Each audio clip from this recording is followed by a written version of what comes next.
Один человек, по преданиям, который оказался в судный день, стоя перед весами Аллаха, он взвесили его деяния, плохие на одну чашу весов, хорошие на другую, и весы чуть-чуть в плохую сторону перевесили, немножко на один маленький амал, на один маленький хороший амал.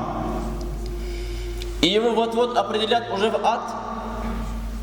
Тогда он начал плакать, просить Аллаха: «Я Аллах, дай мне отсрочку, я Аллах, дай мне один зиарат, визит на махшаре сделать, попросить один амал у кого-нибудь».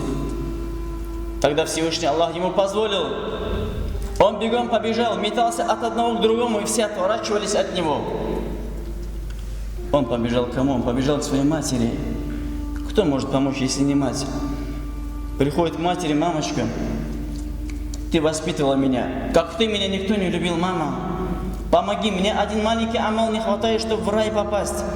Мама, помоги мне». Представляете его состояние? Судный день. И тогда мать с печалью в глазах ему говорит: «Сынок, я не могу. Я не знаю, как меня Аллах встретит, как осудит, рассудит меня, я не знаю. Сынок, я не могу». Он бежит к отцу: «О, отец, ты воспитывал меня, ты любил меня всем сердцем, отец, помоги». «Сынок, я не могу». И отчаявшись, когда родители оставили его, от одного родного к другому, он будет метаться и не найдет никого, кто бы ему помог в этот трудный день. Каждый сам за себя. Возвращаясь к весам Аллаха, он увидит одного брата, мусульманина, которого он любил в этом дуне, в этом мире, совсем короткое время. Он подойдет к нему, тот встретит и скажет: «Слушай, брат, как твое положение?» Он говорит: «Плохо. Одно маленькое амал мне не хватает, чтобы попасть в рай. Меня уже осудили». Опустив голову, тот пытается уйти, и тот брат, задумавшись немножко, говорит: «Подожди, моего суда еще не было, но скорее всего я не спасусь. Возьми мои амалы все, брат, возьми. Чем мы вдвоем погибнем, лучше хоть ты спасайся». Тот, обрадовавшись, взяв его амалы, бежит к месту весов, прибегает. Те амалы, которые ему подарил брат, взвешивают, его перенаправляют в рай.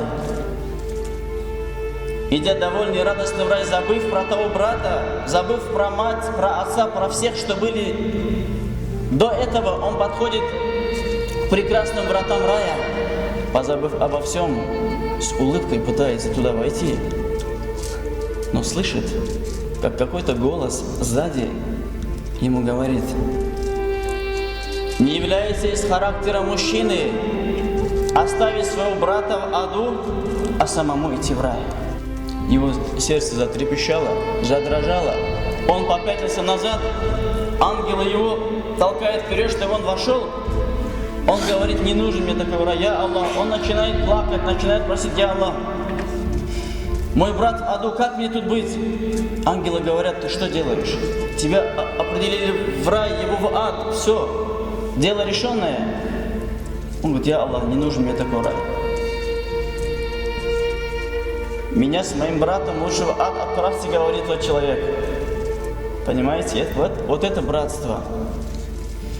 Тогда Аллах говорит: «Вы дружили недолго, я знаю ваше положение.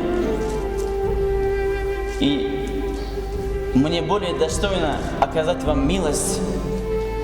Взяв их за руки, Аллах ввел их обоих в рай, дорогие братья.